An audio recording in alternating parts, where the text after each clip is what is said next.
So after making this video, which you really should watch first before jumping into HYPERDOCS 3.0, I made this video about Genially and the ways that you can embed third-party apps inside of Genially to make some incredible learning experiences.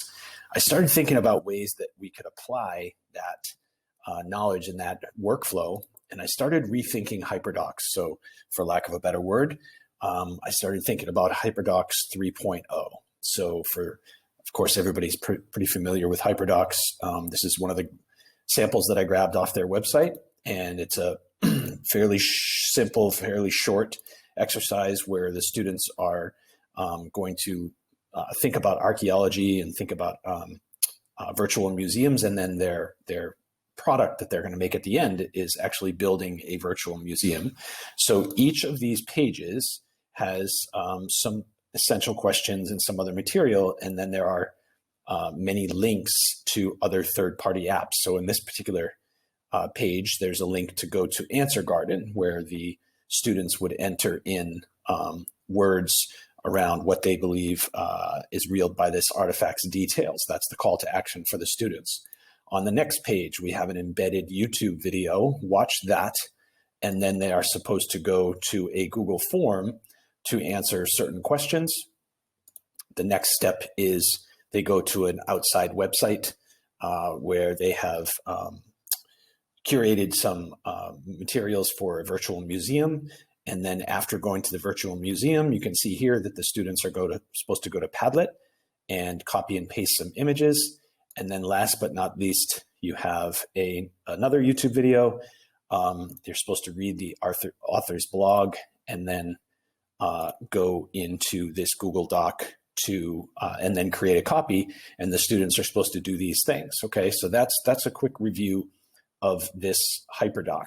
And so I took that and I kind of reversed engineered it and brought it into Genially.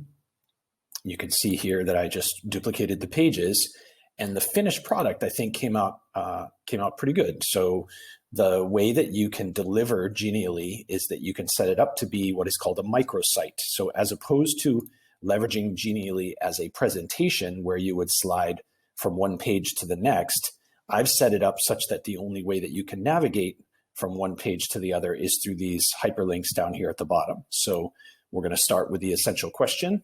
Same idea. I took a different artifact, but the same prompts. And then I embedded the actual answer garden right here into the page. So the students would be able to complete this particular section without having to leave the activity. Step number 2, similar idea. I embedded the YouTube video, and then I embedded the Google form. I just created another one similar to what they had. So through step 1 and step 2, the students have been able to stay right here within the activity. They are not linking from one tab to the next, completing the same work that was available in the HYPERDOC, but it's just nice. It's cleaner here using the embed feature. Go over here to step 3. So this was the only struggle that I had. I could not get the web page to embed. However, if that is the worst that has happened, the students weren't able to watch the HYPERDOC. Weren't able to look at the museum website in the original either. So yes, they tab out here and they're going to go and they're supposed to look for some artifacts that match up with whatever the prompt is. And then I was able to embed the Padlet here.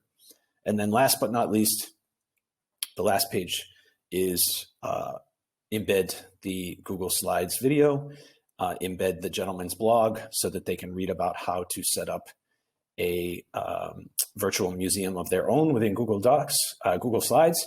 And then you can see here, one of the features of Genially is that you can have continuous animation. So there's the prompt to say, okay, what is your final project?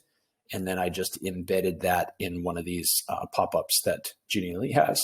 So at any time, the students can navigate forward and backwards through these links, and they can also go back to the front page of the project here. So I think that there's some pretty good value there. It doesn't take that long if you've already built a HYPERDOC, or you already have the content and you're just sitting down inside of Genially to build out the pieces one by one. It really doesn't take much more time to do that, but I would argue that the finished result is a little cleaner and a little bit more interactive for the students. So if you would like me to make additional videos to show you how I actually built this out, please let me know down in the comments, and I can certainly get that done to show you how you can also make interactive HYPERDOCs using Genially.